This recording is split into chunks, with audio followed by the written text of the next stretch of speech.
done this, we have done this, we have done this. We need to be congratulated. But when things run the opposite, he refuses to take responsibility. It's being mischievous.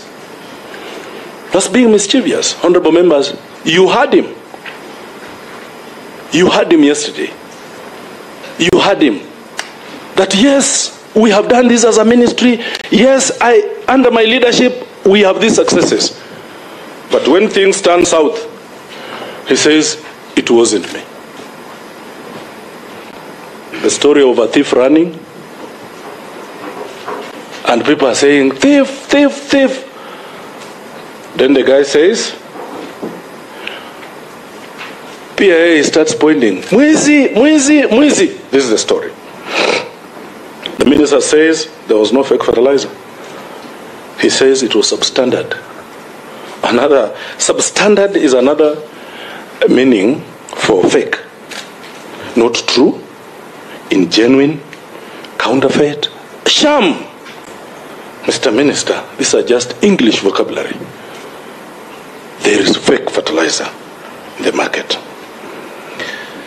I will sum up by what Mother Teresa said. God doesn't require us to succeed. He only requires us to try. Honorable members, to the farmers of Kenya, to the general public of the Kenyan citizenry, I, Wanami Wamboka, have tried. I have tried. I leave the ball. Mandela says, a fundamental concern for others in our individual or community lives would go a long way in making the world a better place we so passionately dreamt of. I thank you, honorable members. But remember, for the years you live on this world, Kenyan farmers will never forget this select committee. The first in our new constitution. They will never forget this day. As I finish, I'm actually going to sit down. There are so many ways of killing a rat. Some would use rat and rat. Some would burn the house. I would sit on the rat and it will die.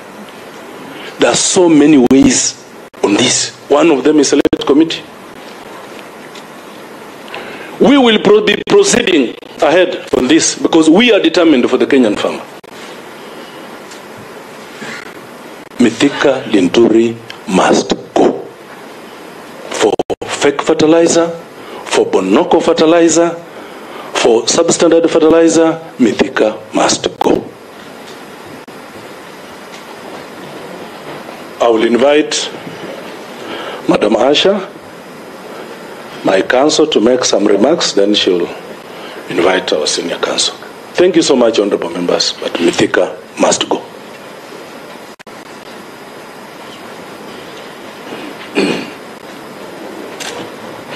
Thank you, members of the Select Committee, for having this opportunity for us to come up with our submissions. Honorable members of the committee, today is an important day for this country. Millions of Kenyans are watching across the country. It is a matter of public interest, and I request that, like I said in the opening remarks, we limit ourselves to the issue at hand, which is actually an important issue. This constitution that I hold in my hand was promulgated 2010. This constitution, Kenyans have fought so hard to birth this 2010 constitution.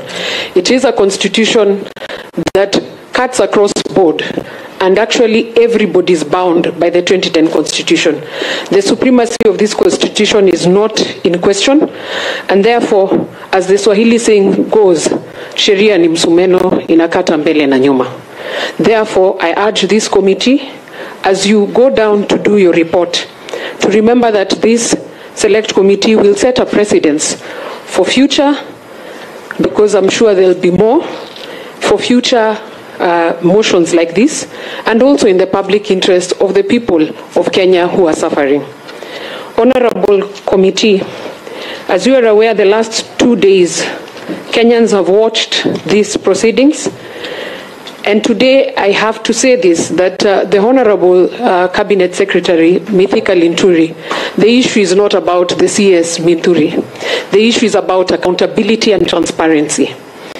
The CS, in his written documents in page 6, alluded and highlighted the duties of a Cabinet Secretary.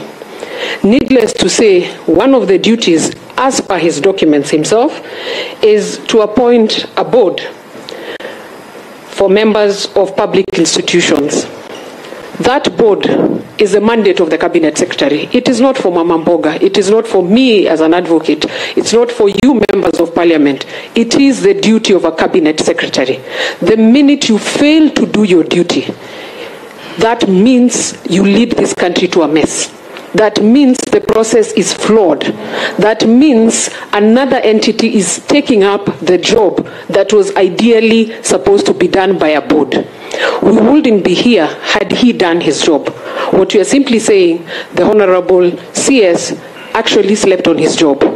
When he stands here to tell millions of Kenyans who are watching that it is work in progress, or that he found this and it is still work in progress, that when he came his predecessors didn't do this, that's not an excuse. It is not value for taxpayers' money. Taxpayers' money is supposed to be used unanimously for the common good of Kenyans. The minute a Cabinet Secretary admits that it is work in progress in these proceedings and admits that yes, there was a board that has been brought to his attention, that means you're sleeping on your job. That means that you are responsible directly. Had you done your part, then the question would be, did the board do his job? Why didn't this situation, why didn't the CS actually ensure the board is in place? I'm sure that, as committee members, should be the first question we ask without giving excuses. We appoint Kenyans, we elect leaders, and the president is elected unanimously by Kenyans. The president appoints a Cabinet Secretary. It is the duty of the Cabinet Secretary to do his job and not to tell us about other people who've not done their job. At the moment, he's the Cabinet Secretary. The buck stops with him. As per again his bundles of documents, he wrote a letter on page 367 that they have actually relied on, asking to confirm the contents of a fertilizer. That again is usurping authority, because the act is very clear. It is the board that is mandated to do that job. But here we are, the Cabinet Secretary wants to actually substep the law, avoid setting up the board, and as a result usurp power and give power to an entity that does not have the legal mandate to actually procure and distribute the fertilizer. We are not here to ask many questions. It's a simple, straightforward. As Kenyans, we need to learn to take personal responsibility.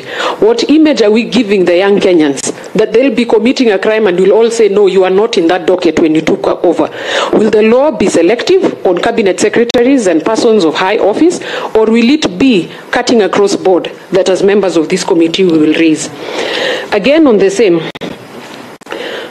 you can see that there is a letter on page 267 on the bundles that we shared. The PS, who is the Chief Accounting Officer under his ministry, again, which still he's the head of the ministry, writes to select a committee, and what they call is a committee, and appoints people. There is no provision of the law for that committee. What the ministry, through the head, who is the Cabinet Secretary, ought to have done is set up the board. The CS does not. Instead, a different entity which has no mandate legally goes ahead to do the procurement. Instead, the same ministry, which is headed by the CS, appoints a committee that we do not know where the powers come from and what that committee is all about. Honorable members, as you can see, the issue before us, call it fake fertilizer, call it substandard, give it all the English names that we can decide to adduce. Bottom line is, Kenyans have suffered. The question of fake fertilizer or substandard is not value addition for Kenya's hard-earned taxpayers' money. Kenyans wake up every morning to actually go and build this nation. It will be disastrous for this country to allow people to sleep on their job and we come and politicize or give excuses. Kenyans need value addition for their money. So you can call it all names, substandard, fake fertilizer, bring all names. But bottom line remains, there are farmers who are affected. There are farmers who, as per this same constitution that guides all Kenyans, regardless of your social status, are affected by virtue of Article 46. There are Kenyans who are affected, their socio-economic rights have been tampered with as per Article 43. There are Kenyans who feel that as schools open on Monday, they're actually in a quagmire. Why? Their source of livelihood is now tampered with. So we cannot sit here and pretend that we are not addressing the issue. Whether it is substandard or fake fertilizer, the question remains, had the CS done his job and not slept on his job, we wouldn't be where we are. Honorable members of this committee, the CS, again, you can see there's an admission, again, in our bundle of documents, page 130, where the CS actually, the KEBS, which is mandated, actually, in a report of this same Honorable House through the Committee of Agriculture, admit that, yes, there was substandard, but we did not actually give the certification of KEBS. It shows the inconsistency. This is a cabinet secretary who wakes up in the morning and gives different versions to the media. Does that elude Article 73, which actually, and I request to read it just in part, that the CS is mandated, and that applies to all public servants. It is very clear in Article 73, and it says that a public authority assigned to a state officer is a public trust, and I underline trust, exercised in a manner that demonstrates respect for the people, brings honor to the nation and dignity to the office, but above all, promotes public confidence in the integrity of the office. Where is that integrity of the office? When the CS, instead of now seeing there's a crisis and handling the crisis and also taking partial responsibility or full responsibility that it is under his docket that he slept on his job, comes and gives us several versions of what he feels is correct. And at the same time, does not also admit. In his bundle of documents, he talked about the Kenya Kwanza manifesto, which is a very good manifesto as Kenyans. He actually takes credit, and you can see that in page 17, paragraph 29, where he says that the manifesto was a Kenya Kwanza manifesto. But remember that Article 153, Article 153(2) is very clear that there are some duties which is collective. He is part of that government. You cannot come and say, when things are good, clap for me as a CS, I've done a very good job. But when you fail to do your part, you're not also honest and dignified enough to come and say, these are the errors we faced. Honorable members of this select committee, I would wish to bring to your attention that as a result of the failure of that board, opened a lot of doors for Kenyan farmers to actually suffer.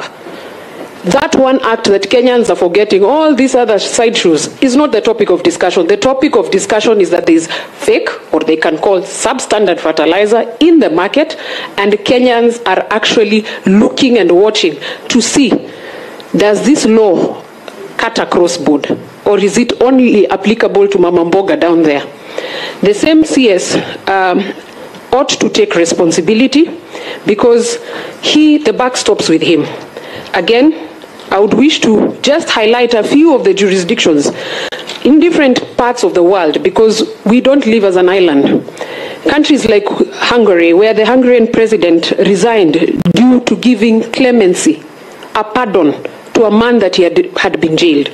He, due to public, again, 73, I'm assuming they also know that, decided to step down. That is a head of state. It doesn't end there. His predecessor, and just to bring to highlight that Judy Varga, also the Minister of Justice, who approved that pardon before the president, also decided to step down.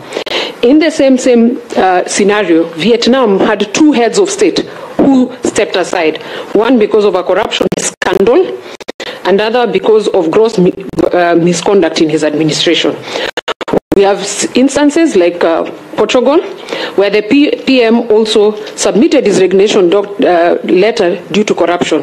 We have Estonia, where also the PM at that time, because of a scandal involving pandemic relief, decided to step aside and actually resigned. We are talking about heads of state. Again, here across in our continent, in South Africa, you know what happened with Jacob Zuma. So this issue, as a country, that whenever we fail we want to bring up so many stories and contradiction, morality warrants that we take the lead and say, I have done this success in my ministry, but these are my failures, because no human is perfect. But we can't always be running away. And we want Kenyans to feel that it's value for their hard-earned money. Kenyans bestow upon us a duty to fight for this constitution. Kenyans bestow a duty that we ought to do our part. And like I said, as the members retreat to do their report, I humbly request that you go through the bundle of documents that we supplied, especially on the Fertiliser Act, because that is an act that this Honorable House passed. It is not Kenyans. So if the Honorable House did its job, the CS has no excuse why that has not been implemented. It is not up to Mama Mboga to decide how you will run your ministry. All these other things are sideshows. But I repeat, the Honorable Committee should look at that, because even the function of subsidized fertilizer falls in that act, and it is that board that was supposed to do it. So these other things of us accepting and saying, oh, it is work in progress, Kenyans have suffered. You cannot tell us it's work in progress. You cannot usurp authority as the CS, writing letters asking the chemical composition of things. That is not your duty. We expect you to do what you're supposed to do. When you fail to do what you're supposed to do, you come and give a story that we do not understand. Honorable members, as I conclude to allow my senior, the issue of procurement under 227 is supposed to be on transparency. And the issue of transparency has not been achieved in this process by virtue, again, of the CS failing to do his part. The CS, on a number of occasions, and the public is aware, has come out to actually call it different scenarios. One, there is no fake fertilizer. Two, no, it is a soil conditioner. No, it is substandard. That itself erodes public confidence. How do you expect us to trust you with that same office that we as taxpayers pay our hard-earned money to contribute to the GDP of this country? And you stand and tell us different versions, and you think you can have the public trust. The Mama Mboga watching today wants to see what the select committee will do, because the law is very clear. We are not here to care who is the CS. Our issue is we want to see what you're doing for Kenyans. And if there is a problem, you ought to come out and give us one version, not to give us several versions. Let us learn to respect the law. Let us execute the law to the letter. As you can see, there are various infringements to this constitution. Article 46 has been affected, Article 43, 73, 227, Article 2. And as I conclude, like I said, the Constitution of Kenya is the supreme law. Kenyans expect that we as state, as a cabinet secretary, he should actually do what is onerous. If other jurisdictions that are developed more than us take personal responsibility, I urge this honorable committee not to turn a blind eye, not to say that we are in a political situation. There's nothing politics about it. Anybody who does not follow the law, we don't care as Kenyans which part of the coalition you are, whether you're in government or opposition, it's none of our business. Our business is, are you doing the job that the people of Kenya have entrusted you to do? That is the moral fabric of any society, that we have accountability.